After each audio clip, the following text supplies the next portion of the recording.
Hello, Garland Nixon here, and we're hanging out with Andrei Martyanov just ahead of the Alaska summit, such as whatever it's going to be. But we're going to talk about what's happening on the battlefield and why, because I suspect that the Alaska summit wouldn't be happening if it weren't for certain things going on the battlefield. Let's talk.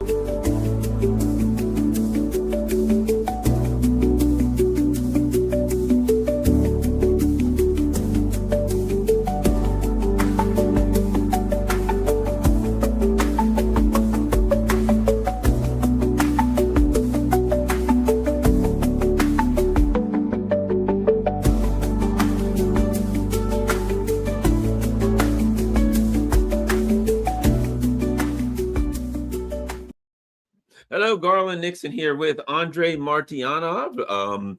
He's an author. He is a blogger, and he is, by the way, he has a great blog, and it is important that we touch base with that blog real quick, and I will show you why. The blog is called Reminiscence of the Future, and he has all of his stuff on there, as you can see. But on this side, look at this: America's Final War, Disintegration, Indicators of the Coming American Collapse. And let's go down here: Losing Military Supremacy, the Myopia of American Strategic Planning. So basically, you can go to the side and you can get Andrei's books. Make sure you get them; well worth it, and you can learn a lot from Andrei's experience and knowledge. All right, let's get going, Andrei. Here's all this discussion about Alaska, and I recall maybe 3-4 months in, and someone from the one of the Europeans said, well, this is going to have to be decided on the battlefield. And Sergei Lavrov said something to the effect of, perhaps they should look at Russia's history when it comes to the European history when it comes to defeating Russia on the battlefield. I'll never, I don't remember the exact words, but I remember myself. Something along those lines. Yeah, I think he's got a point there. At any rate, so let's talk about this. This is all driven by what's happening on the battlefield, no doubt. Absolutely. The concept of attritional warfare, of exhausting your enemy, and the concept that we've heard of in the West for I don't know how long is maneuver warfare. Mm-hmm. You're going to move around, and then we're going to close on the enemy, and we're going to go behind them and around them, and we're blah, blah, blah. And are these something different? Does Russia fight these two different styles? What do we need to know about this concept of exhausting your enemy? Is it something different? Are they oppositional? What do we need to know about this, Andrei?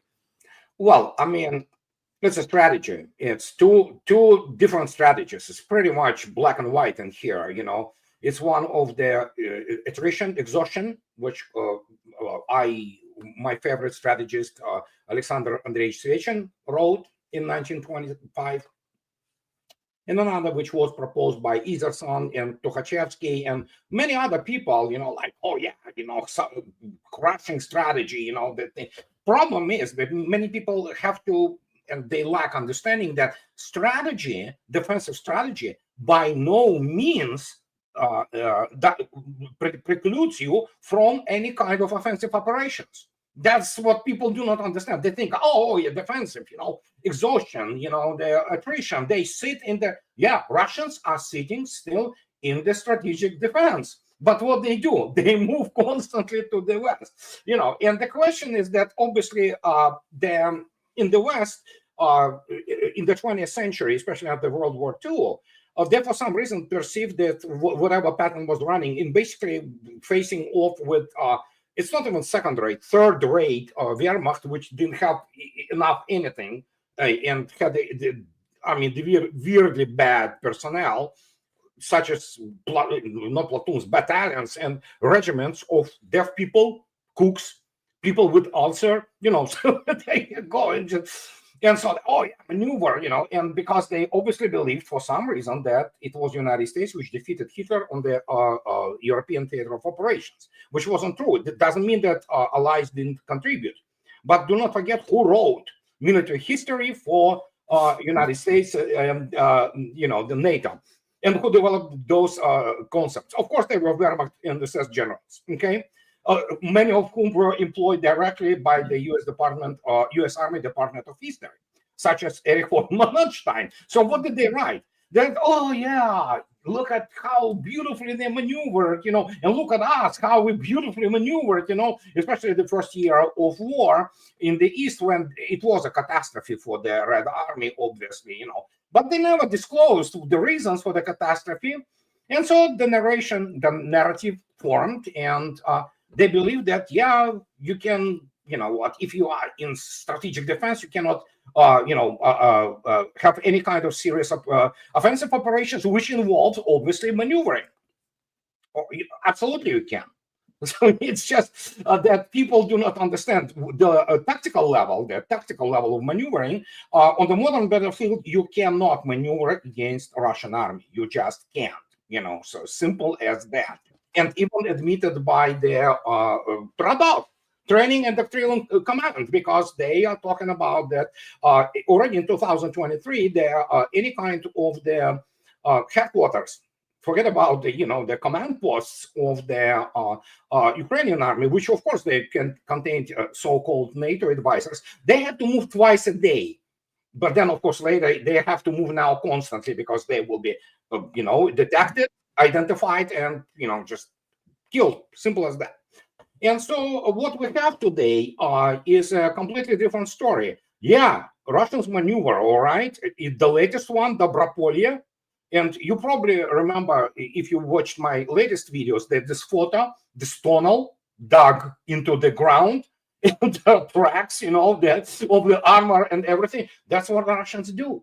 They say, okay, if we're not gonna get our, soldiers into. Can Russia do it? It can, absolutely. But why? You want to save your lives of soldiers and keep this high morale. What do? You dig things, and guess what? The Dobropolye breakthrough, which is now between 15 and 20 kilometers deep into the behind the second line of defense, whatever is left there. Guess what? It was dug through the existing mines of their former Donbass mining operation, which is gigantic and one of the largest coal and ore extracting area in the world, actually. And so they used those things, the same as it was the situation with the Operation Pipe. Remember when the whole bunch of people went through the pipe and then just materialized in the rear, and that was it in the Kursk. So it's the same here. And in the modern field, which is battlefield, which is stuffed with the ISR, intelligence, surveillance, and reconnaissance, you virtually your every step is controlled, and so that imposes a completely new set of the requirements for the so-called maneuvering warfare. But let me tell you, as I am on record, I speak about it nonstop, so it's nothing new which I am about to say. The way the U.S. or NATO TOE, Table of Organization Equipment, is designed to maneuver something like against the third-rate opponent, and in the something in theater similar to Iraq, desert, ideal, flat land for armor warfare against, again, as I already stated, the subpar, to put it mildly, army. Obviously, in European theater of operations, you cannot do this. Against Russian army, you absolutely cannot do this, because you're going to be detected and you're going to be killed either on the move.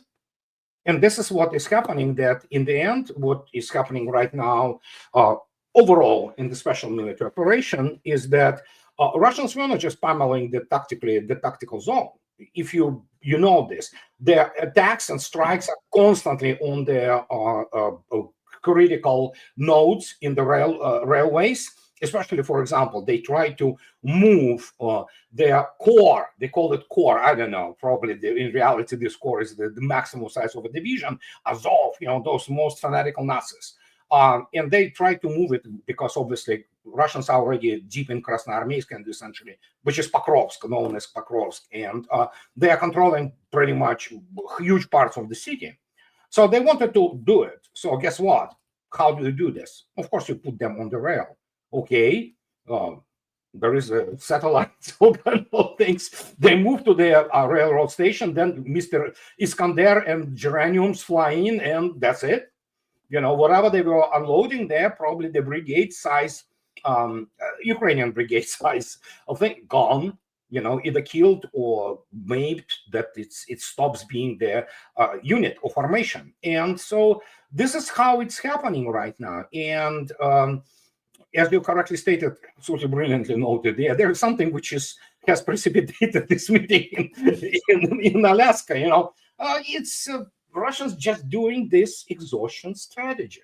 You know, this strategy of complete attrition, because, and I did make video yesterday, today I put it up. It's all about, and I'm talking about Svech, and I'm talking about Gerasimov's doctrinal views and how Russian General Staff use things that apart from those 4 oblasts, which are beyond, there will be no negotiations now. They are already, foreign ministry already stated that there's no, right. That, yeah, it's just, in Russian constitutions, forget it. We don't even discuss it. But regarding the other parts, who knows, you know, so Russians are not there to catch territory. They are there to kill Ukrainian army, or rather Ukrainian armed forces, and to get demilitarized NATO, which also has been pretty much accomplished. Viktor Orban today comes out and says directly to, and even the Telegraph, even, can you imagine the Telegraph, the most warmongering piece of crap, you know, from UK, they say, yeah, Russians won the war. Yeah, it's, well, yeah. Didn't we tell you this about after the famous counteroffensive in 2023? Yeah, the only thing they had was, you know, the last Kursk, you know, so to speak, the convulsion, and that was it. And now we have the situation. Everybody who didn't lose complete, you know, touch with the reality, understand that Europeans have been exposed. They are admitting now. United Kingdom says, "Oh no, we cannot send those troops at all. We might limit ourselves to the instructors." How about they get instructors from Ukrainian army, whatever, and they teach in the King's College? You know, because you look at these guys, you clowns, and say, "Oh, air patrols, yeah, sure," you know. So and it's over. And the point is that's not even what's going to be agreed upon in Alaska. And we know we're entering today already what is called the fever pitch craze shitstorm. Okay, this is what is going to be media, storm in the West primarily. But the point is that Ukraine is just a part, and not even most important part of the negotiations between United States and Russia.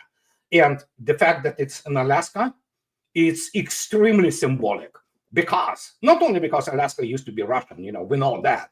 No, because it is removed completely away from Europe. It's like a middle finger to Europe. And after J.D. Vance stated things a couple of days ago, and suddenly Trump begins to speak intangibles, surprising things he stated yesterday, like no red lines, no NATO guarantees to Ukraine. If anybody wants to provide guarantees to Ukraine on the personal basis, sure, go ahead. No United States participation. So, and that was he probably also understood this was the last off-ramp Russia was giving him, period. After that, there will be no, off-ramp. And obviously, the main thing will be obviously strategic stability. And it's absolutely, how to say it, it's unacceptable that two nuclear superpowers, which can annihilate the world 11 times over. I mean, the whole world is just literally going to be. It's absolutely unacceptable that they have been in the in the relations which happened, prior. It's ridiculous, And so Trump, come on, dude, and Larry penned excellent piece 2 days ago about his friends who spoke to Trump. They know him. said in reality, in personal communications, he's extremely insecure. He's extremely, he wants to be liked very much. Oh my gosh, Vladimir Putin, professional spy with the, spy how they prepared in Soviet Union. So yeah, this is like a real academy of the foreign service and intelligence and things of this nature. So he can play Trump obviously like a fiddle, but everybody, both sides, approximately know what is at stake here. So we'll see. I suspected that when the U.S. went there and said, "Hey, we want to talk," and the Russians said, "Okay," well, here's what I suspected, because I know the history is the U.S. has been saying this for a while. Hey, Trump and Putin, and Russia said, "Nope, we don't know. We're not just going to go chat." And when the Russians said yes, I said the U.S. has said something they didn't say before. And here's what I suspect it is. I suspect that they said, "Okay, we'll talk about the root causes," because what Russians said, because they're do you want to take this and we'll trade you it, and the Russians like, we're taking what we want. We don't need to talk to you about what we're going to take or what we're going to give back. We take what we want, and what we don't want, we leave. There's nothing anybody can do about it. So I suspect when they said we'll talk about the root causes, number one, the Russians have always said the U.S. and Russia should have open channels of communication, and we should regularly talk. That's important for the world. And number two, we need to talk about the root causes. And I suspect they're going to be talking about a European security agreement of some type. They're going to be talking about NATO expansion, the things that Russia said we got to talk about. And I don't think that President Putin would have brought the team that he's bringing if they weren't going to talk about the root causes. He just stated, and actually Atlantic, as much as I hate this, lip schizophrenic, liberal schizophrenics, they're not liberal really, they are something else altogether. But they admit, they even say, yeah, Trump backed Putin to meet. And you're absolutely correct. Time after time, Moscow declined, we don't want to talk, conditions are not ripe. And so suddenly we have this situation. Today, Vladimir Putin already stated, depending on how the negotiations go in Alaska, but he says, he made this caveat, that depending on, we may talk about START 3, strategic, treaty on the limits of strategic weapons and strategic arms limitation treaty basis, SALT, START, they call it whatever. I remember it as SALT, So, and that's important because United States was absolutely shocked with the effects of quitting INF. And that was the shock when on the 4th, foreign minister said, Russia is done with you, we are unbound. Oreshniks go and some other systems. So there are a bunch of cretins from media, oh, he's going to launch Oreshnik.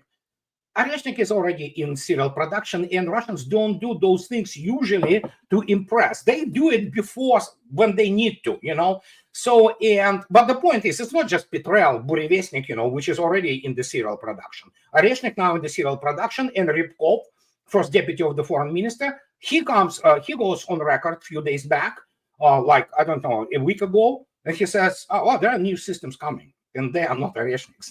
Whatever it's coming, we can only imagine. So we have this situation. And then there is another situation, which nobody on the American side will admit it, but which me, Larry, we discussed it with you many times, is the fact Russian strategic anti-missile defense is reaching now the level when it can meet. It doesn't mean it will repulse all of it. The United States will still, God forbid, of course, but in the basically overall, strategic arms framework, we reach now the situation when United States will try to destroy Russian central industrial region together with Moscow, and it will fail. Some still will go through, make no mistake. There will be massive casualties and, but what's going to happen because of the new air and anti-ballistic missile complexes going online, and they are online. S-500 was in serial production since last year, the same for S-550.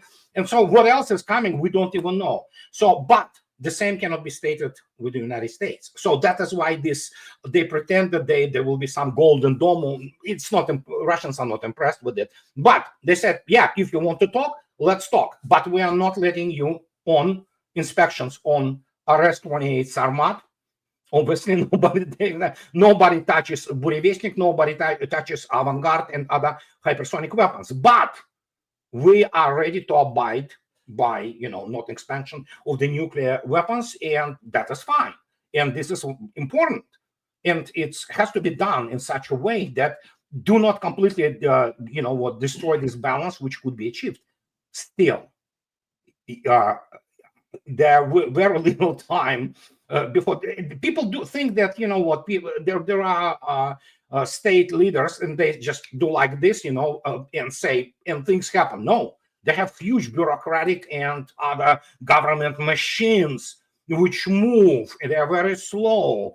I mean, in Russia, they are really fast in military sense, and because obviously in security sense, because they have been whipped into shape, by the special military operation. But United States is not like that. So you have to constantly have this lag, But yeah, it's not easy to turn around the whole state. State as United States, which is now facing, we have the what? IPAC corruption, through and through. Top bottom, we have all kinds of things happening here that, yeah, Trump is facing, if he is sincere, granted, I think he is sincere, Trump is facing a challenge which, oh my God, it's monumental, to put it mildly, So, and who knows what actually he and Putin will personally say to each other, okay? Because there are some, some things could be said there which have never been said between the United States and Russia historically, and this is, I only, speculate, but obviously Russians can provide some intel to Trump, which might help him deal with other issues. Yeah. So, there is a lot of things which are going on there, and we are not going there. I don't know. I don't want to know. What? I want to die in my bed, from natural causes. So it's like, yeah, but we have to keep in mind that there are some things which will be discussed there, which, again, Russia is interested in the United States to be pacified, and at least not interfering. And obviously Trump sustained the cultural shock of his life in the last, 8 days. First, Brazil tells him to go pound sand with the tariffs. Then India just humiliates Trump. It's just downright slaps him together with his imbecile Mr. Bessant. And then, of course, China simply said, well, we don't give a flying coitus about all that. We do what we want, yeah. And then suddenly Trump is left with this recognition that, oh my God, you have this not just economic, but political monster, which is BRICS. It's like, oh man. It's just, can you imagine? 4 critical countries with gigantic economies and populations that told the United States to go screw itself, and they can shove their tariffs and whatever. And then suddenly he needs to find also the excuse to walk them down. He already walks down some of those tariffs, because don't speak about things. And of course, the guy who suggested him all this was this Kitan Bessant, who declared today that currency reserves of the West are now being treated as the American reserves. It's like, if Bessant has family, why doesn't he put his wife and also say, yeah, other men can also treat her as their, so it's just, why not? It's the same thing, and this is what is happening. It's complete breakdown, essentially. And I never saw anything like this. And I am called Warrior 1.0. This is just unprecedented. It's good Lord, what are we witnessing? It's historic in nature. Let me ask you this. I've always felt like this. I would be surprised if Russia allows Odessa to remain in the hands of Ukraine. But I put it like this. I don't think that Russia is amenable to allowing a Nazi regime to survive next door to No, them it's anyway. absolutely correct. Yeah, the Kiev regime will go one way or another, with territorial acquisitions or without. Zelensky is the dead man walking, as is the Kiev regime. What happens after that and how the eventual dissolution of the eastern territories of what is known today as Ukraine will happen, that will be the matter of the political process, including this critical clause in Russian demands of the autonomy and the support of the rights of the Russophone population. So that's definitely designed to kind of single out what is called Malorussia, and Odessa part of it. And so, but for now, Russians don't want to govern Ukrainians. The nation is completely mad. It's just, good Lord.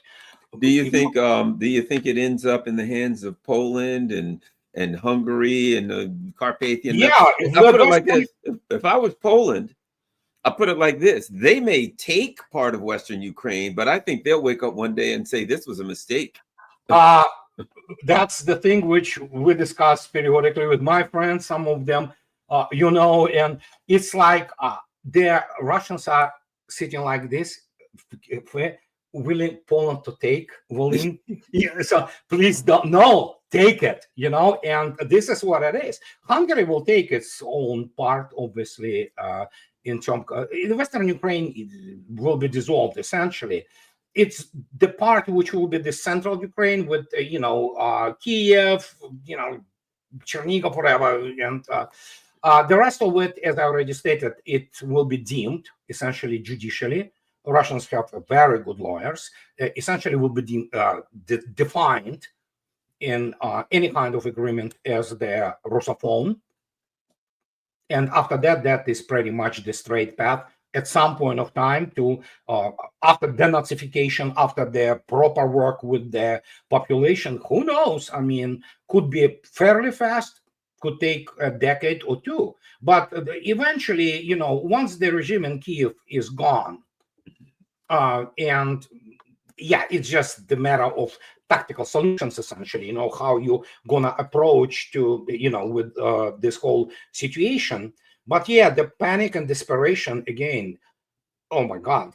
Forget Orban, obviously, who actually himself faces a very serious situation in country. The European Commission wants to, unseat him, essentially, basically sabotage his prime ministry. But the point is that Russians already defined what is Russia's and what the intentions are. The rest of it is just the big picture, and you cannot solve it with the Europeans. Europe doesn't matter. And you know what?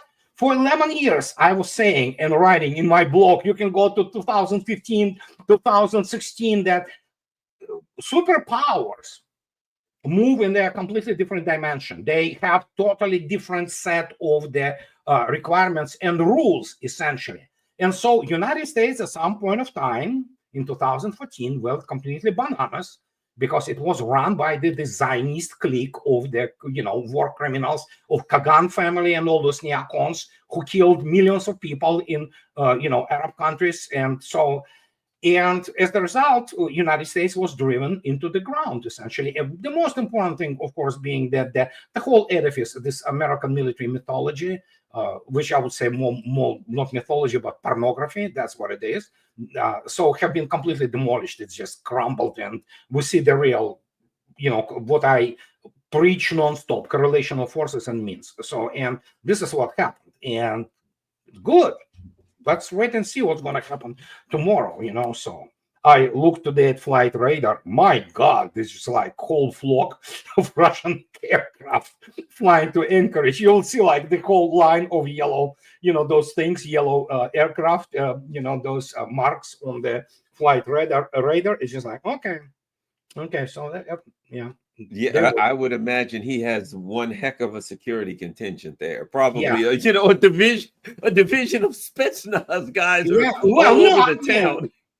No, I mean, there's no doubt about that. There is a truckload of FSO, Federal Service of the Protection, Федеральная служба охраны, and of course FSB, and including some military people.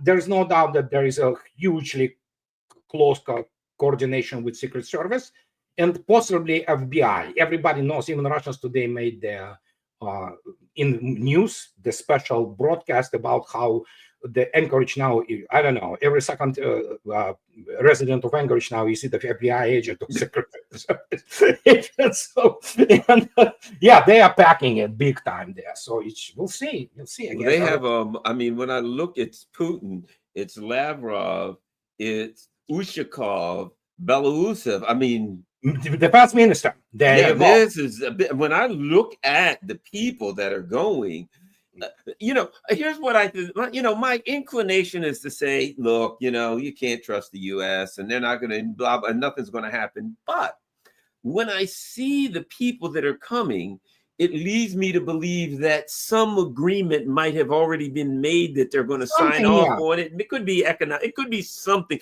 Like, I feel like this, that Putin's going to give something to Trump to walk away with. He's going to hand him something and say, I'm going to give you something. Because, Trump loves to walk away. I can tell you what it's going to be. Right. Okay. I can tell you what it's going to be if Trump doesn't screw it up.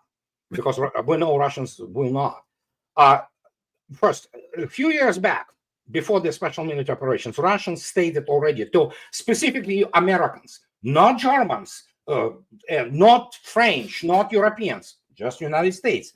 You have the Krasnoyarsk Krai, which is gigantic in its scale. It's almost the size of Europe, so itself, Western Europe. And obviously Krasnoyarsk, the city of Krasnoyarsk is on the south. The rest of it, much of it in the Arctic and all that. And Russians said, you know what, we have this Krasnoyarsk, huge deposits of everything, literally everything, including the rare earth minerals.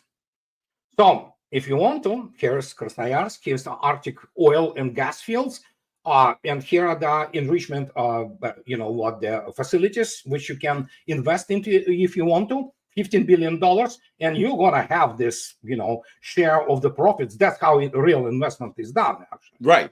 You invest into actual tangible, with something which produces, not some BS of the IPO or something like. No. And so, but obviously, the United States declined. Well, guess what? That could be back on the table. And then there is Arctic. And here comes this gigantic thing of which I write also nonstop. United States doesn't have icebreaker fleet. It doesn't have, moreover, it tries to build one, and Canadians will want to build one. Diesel electric, which is fine. But just to give you a comparison, Russia already has 9 nuclear-powered icebreakers afloat. 2 more are already. One of them is the monster. It's a 70,000 tons displacement iceberg Russia, which actually, that thing, it doesn't really matter what kind of ice, what time of the year, and everything. Plus, we have the situation that this stubborn Arctic ice doesn't want to melt as all those climate people say. It's still there, okay? Funny enough, I mean, it shrinks, there's no doubt that there is a little bit of the warming and all that. It has nothing to do with the, human activity. It's just, cyclical thing with climate. But it's there. And guess what? United States it's not the largest, but and we know how Greenland was bought, if you wish, which was a failure. But still, United States has a significant piece of pie of Arctic. How do you develop it? If you don't have icebreaker fleet, if you don't have the infrastructure, if you don't have all things which are specifically designed, including the high-level precision, the navigational systems and things like that, in Arctic, high altitudes. The only country which has it all is Russia. So you want to, and guess what? Many people don't know, but Russians were not only advising, but helping actually the, Americans with the number of the projects in Arctic. And then if you go back and look it up, remember there was a situation with the Nome and other Arctic villages and towns in Alaska. Guess who was delivering their supplies? Because Russians had to go with their icebreakers, break through those things, just get the American vessels with the whatever, and yeah, that's how it works. Guess what? Trump knows there's a lot of goodies even in the American, however, not the largest sector. There are goodies like oil. There are goodies like gas. There are goodies like rare earth minerals. All kinds of things. You want to work with this? Go to Russia and talk to them. Russians will negotiate. Russians don't mind, So What's interesting is this: I think the Europeans are afraid of that too, or they have some intel because they've announced we're not going to lower the sanctions. Now, I don't know that the U.S. will lower the sanctions. I don't know if they will or not. But actually, some of them have been canceled today, but only for the time of Russian delegation being there. But obviously, they have been lifted. But that is why Mr. Dmitriev and Mr. Siluanov, finance minister, is also he's going to be talking to this dude Bessant and explaining to him that it is in America's best interests, to lift most of those financial sanctions. But we'll see, Yeah, I agree. For all we know, nothing may come of it. But the important, a couple of people, I've heard a lot of people, and I'm as skeptical as anybody, and I'm as cynical as anybody. So all the cynics, I agree with you. I'm on your side. I'm very skeptical and cynical. But the one win, if nothing else, that Russia gets, I think, is that Russia has continually said the U.S. and Russia should constantly have channels of communications at the highest levels. If they don't do anything but sit down and have a cup of coffee and they agree to the next meeting, I think Russia's won. I don't mean won over the U.S. I mean they've been effective because it seems to me that the Russians say, we may not trust the Americans, they're up to no good, but we can talk to them. The Europeans are crazy. We can't talk to the crazy people, but at least we can talk to the U.S. because they're not all crazy. Yeah, that's what it is. And there was a very interesting phrase. A month ago, Russia said, the work on the removal of the irritants in the relations between United States and Russia have been completely, have been stopped. And then a couple of days ago, they said, we will continue to work on the removal of irritants. We'll see. You know what?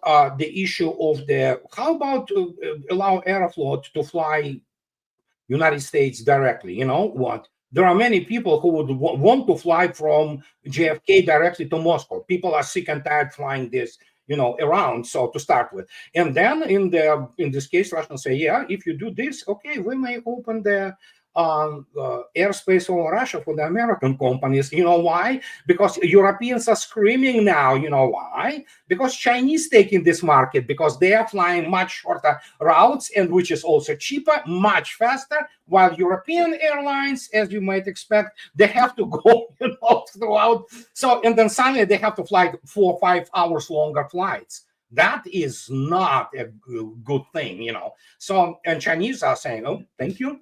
Will take the share on, and so Chinese airlines, which obviously fly over Russian airspace to Europe. Europeans are happy to buy now tickets on those airlines because they do not want to be sitting those aluminum tubes for additional 4 to 5 hours and pay more just to get from, let's say, if you fly to, let's say, to China somewhere or Japan from Europe. Well, guess what? The shortest way always, is, of course, through Russian airspace. No, now you have to fly around through Saudi Arabia, through India, and you cannot fly over Himalayas because it's forbidden, I heard, so you can fly, just kind of touch them. So by the time you get there, if you would be flying, through Russian airspace as it used to be, you would be already in the hotel, drinking your Bloody Mary or whatever, So, and again, there's a lot to be gained if the proper people, have any kind of the control of the country, this country, United States, and we'll see again, as I already stated. I am just throwing factors. It might come to nothing, and Russians will just continue to do what they're doing one way or another. It doesn't matter. but it's all about how it's going to be. And again, Alaska is a very symbolic place, very symbolic. It's not equidistant, but you can see almost this triangle: Moscow, Anchorage, Washington D.C. It's kind of like, oh yeah, you can see that how this thing forms. And yes, Europeans are in panic. I look at their media.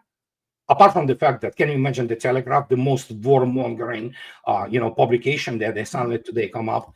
Yeah, let's face it. And now they say Russians are coming for us. Why? To get what? Bunch of the freeloaders and who are falling down, just absolutely descending in the chaos and losing their industries. Why would Russia do that? And so, but yeah, they need to keep their hoi polloi in completely whipped up, hysterical, basically state. And it's sad, but that's what Europe is. So how bad is it on the battlefield right now? What do you see the next moves for Russia, and how do you see the summer going? What do you see the breakthroughs that they're having now? What kind of advantages does that give them, and how bleak are things looking for the next couple weeks into months for the Ukrainian military? Well, what is happening is finishing off. So and the question is already stated. Many people do not understand. Again, I have to constantly repeat it, especially for people who grew up on the movie Patton, which would probably constitute most of Pentagon today. It's not about territory per se. Russia is getting her 4 oblasts, into full kind of, body, if you wish, one way or another.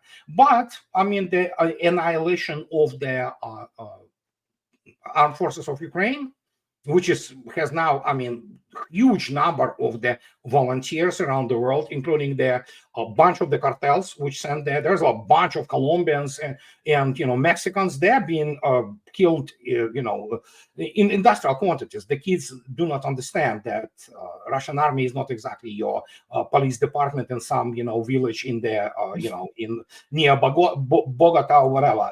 So and. After that, we'll see, obviously, the removal of Zelensky regime. And here comes this waiting game. He is controlled by British.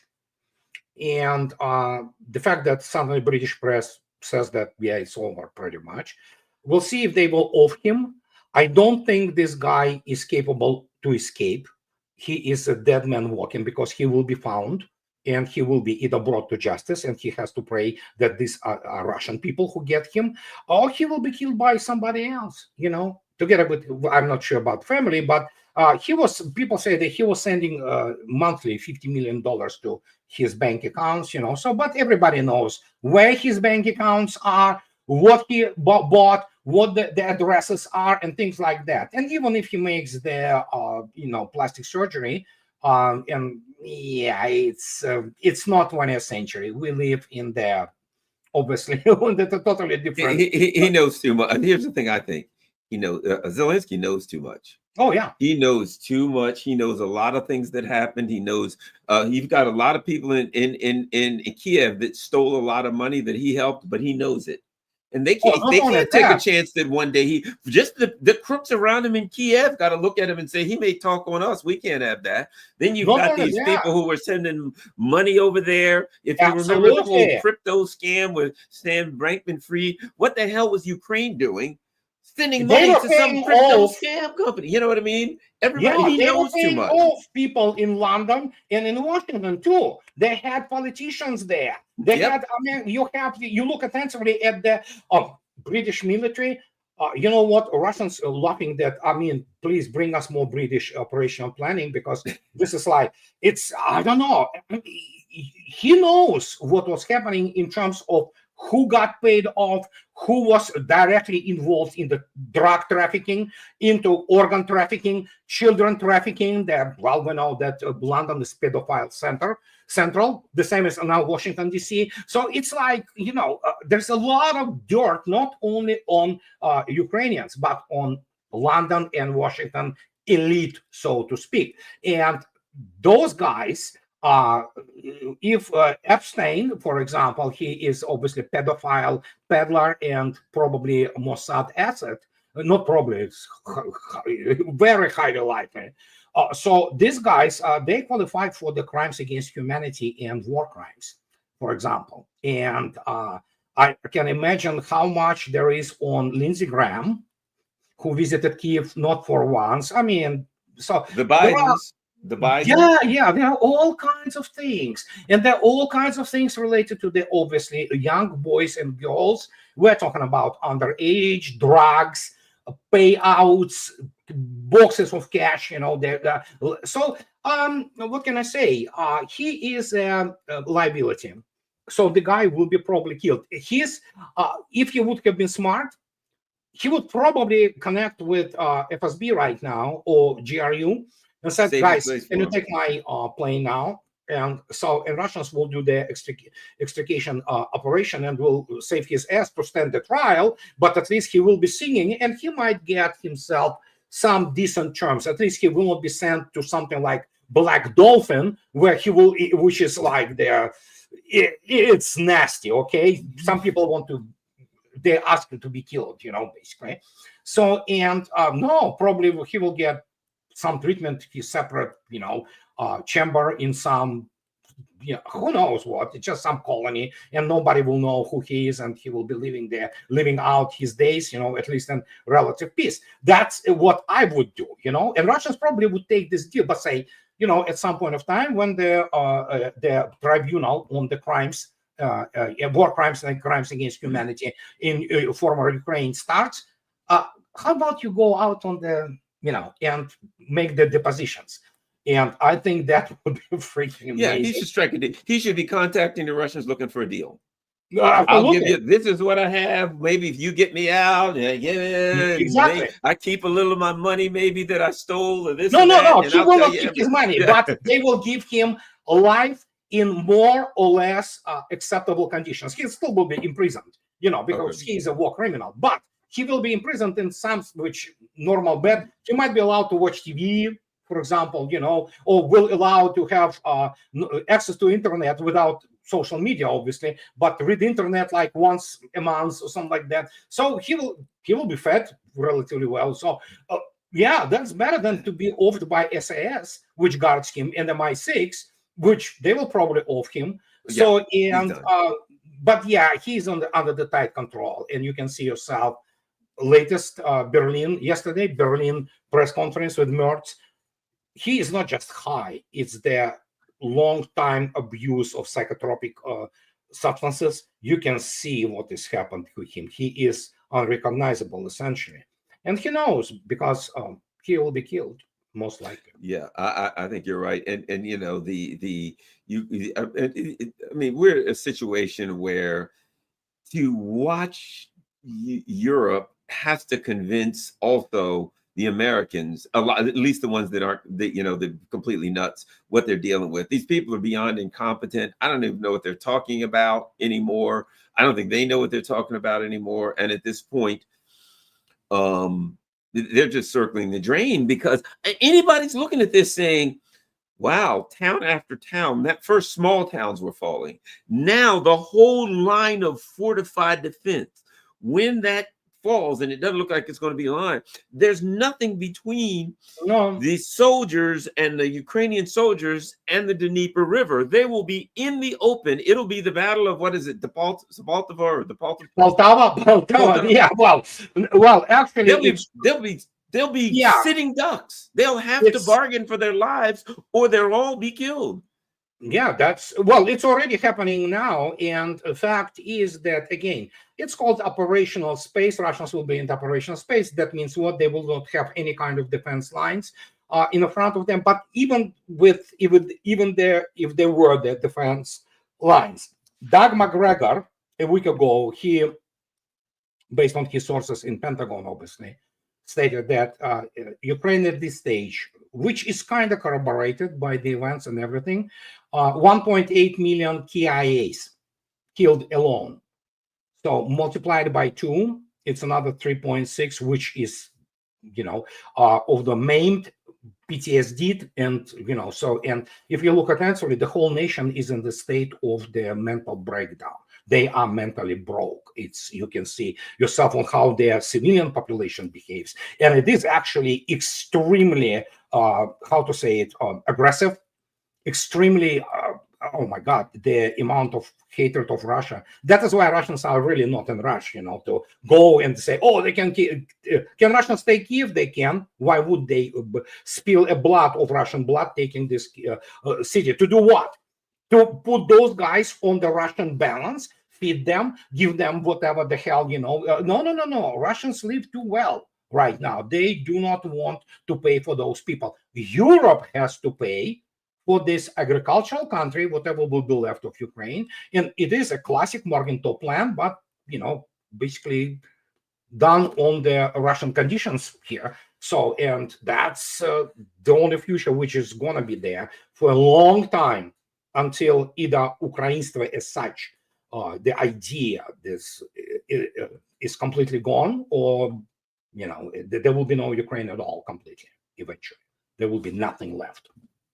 I think you're right. I think this is it. Russia's going to, the rest is splits up. And I think the plan was for the Europeans and the neocons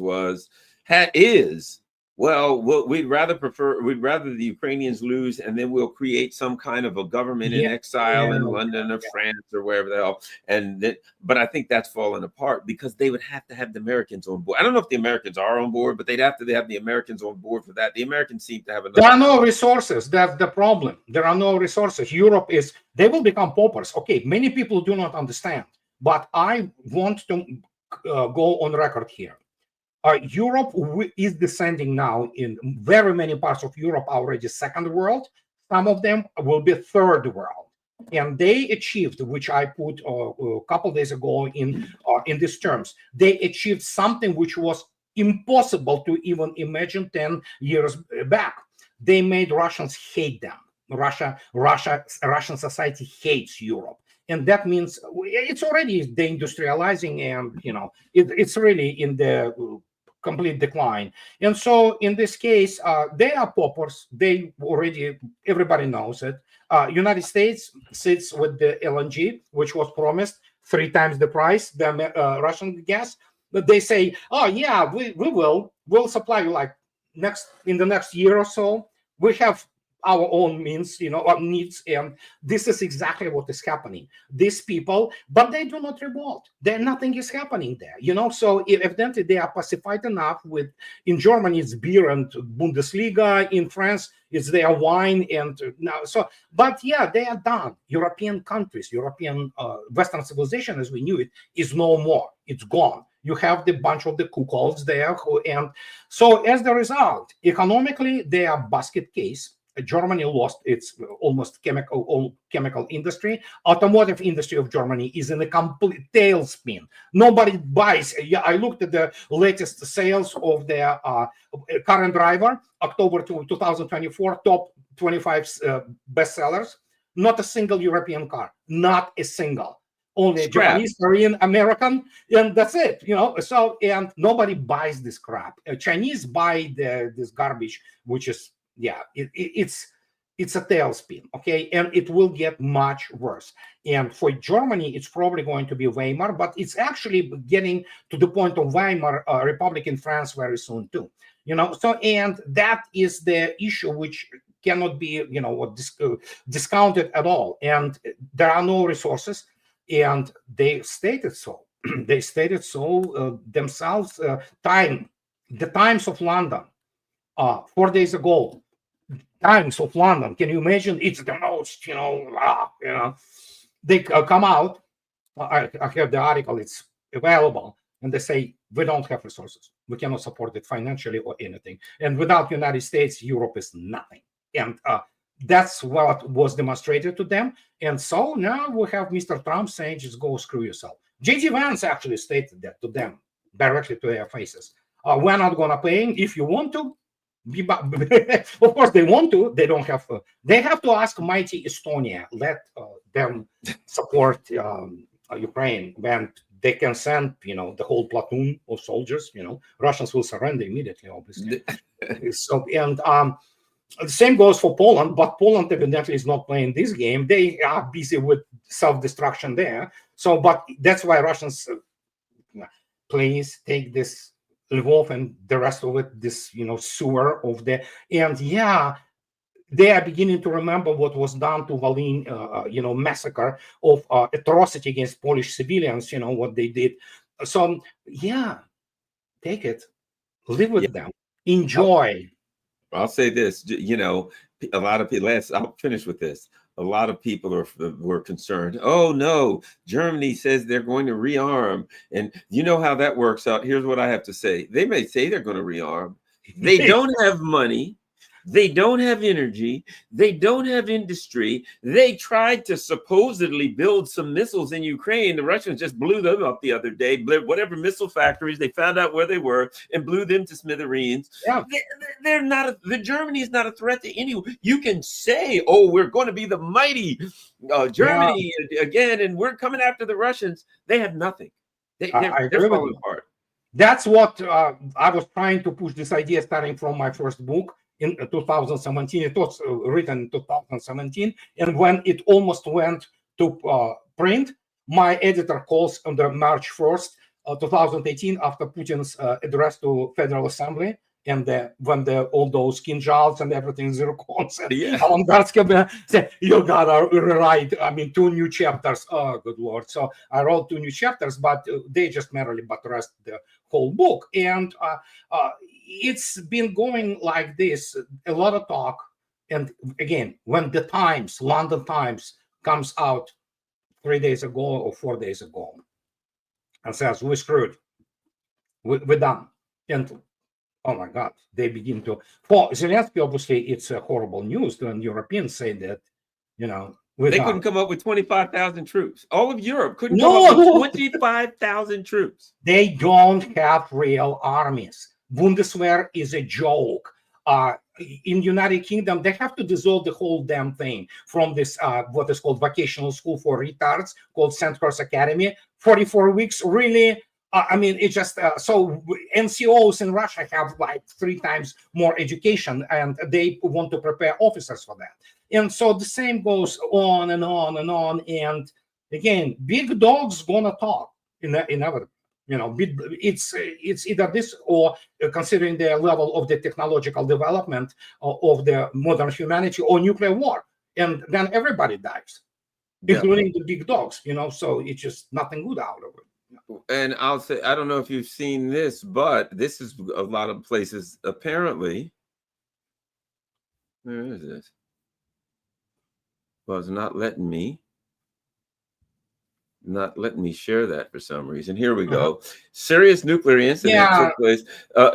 So apparently the Brits at one of their bases have what's being called a nuclear incident. Now, I do know that a while back, they literally admitted and said that one of their nuclear subs, you might have saw this, had problems with the reactor, and they had super glue. When the bolts broke, they glued. On some piping actually was done by Scotch. It's just, are you freaking kidding me? They shouldn't have anything nuclear. They should not be allowed to have any nuclear. No, they shouldn't be allowed, absolutely. And the fact is that they started to advertise their position of the chief of the nuclear naval forces of Royal Navy on LinkedIn. Are you kidding me? It's like, think about it. Can you imagine?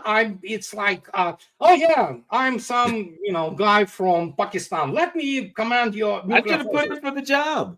Yeah, you probably will do the better job. Yeah, and that's what it is. And and evidently they are now admitting that the leaks of their water, of the contaminated water from the, if it is from the first, what is called, there are 2 circuits.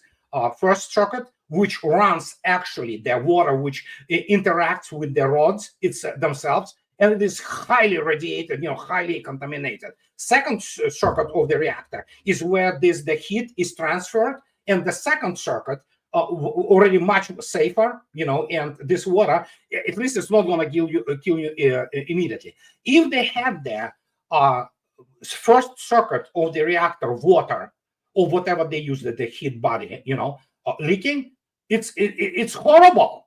It's horrible. This is like, well, not Chernobyl, but it's definitely, you know, and they say now it was happening for years. So they were, it's like, are you kidding me? Are you freaking kidding me? And I don't know. It's bizarre. It's beyond surreal, you know. So I don't know what category A event, but yeah. So it's obvious, and this is the danger for This is danger for people, for civilians who live around, you know, for the personnel of the Navy. I mean, it's complete irresponsibility on those people, you know. But they cannot run things. That's when I constantly repeat it. Give me any modern whatever the expert from United States or West. I will not allow them to mow the lawn in front of my house, because they're gonna kill themselves, and they probably destroy my house. They won't be able to run 7-Eleven store, okay, without bankrupting it in 2 weeks. All those strategic thinkers, you know, those political scientists, people who never had a real job in their life, who have no real education. Political science is not a real education, have zero life experiences. They have their, as Robert Latif, the general, Major General Robert Latif, he served in DARPA for 20 years. He's PhD in physics. And he said, everything what public in the United States and political elite know about the war, they know from the entertainment industry. This was written in his book in 2016. So it's Future Wars. That's how this book is called. And yeah, I know. We've seen that. I've seen how they planned operations in Ukraine. That's the kindergarten level. Okay, it's unbelievable. Yeah. All right. Well, thank you very much. Before we go, everybody, here's where you have to go. Reminiscence of the Future. This is Andrei's blog, smoothiex12.blogspot.com, Reminiscence of the Future. And on the side, he's, of course, all of his works and all the places he's doing, and his great Smoothie X12, which is his YouTube, which is his YouTube show. And of course, all of Andrei's books, you can find his books here. You can click on them. All of his books are great, great reading. So that's a good option for you to get Andrei's books, and you can learn some of the stuff that he knows and some of the stuff that I know. Well, okay, stuff that he knows. I don't really know that much, but I certainly have a good time. At any rate, thanks a lot, everybody. And make sure that you share this on all your social media platforms if you can afford it, PayPal or anything like that. What is it? Patreon, buy me a coffee, whatever. That's great. I've got my P.O. box there. The most important thing you can do is share this on all your social media platforms. Thanks a lot.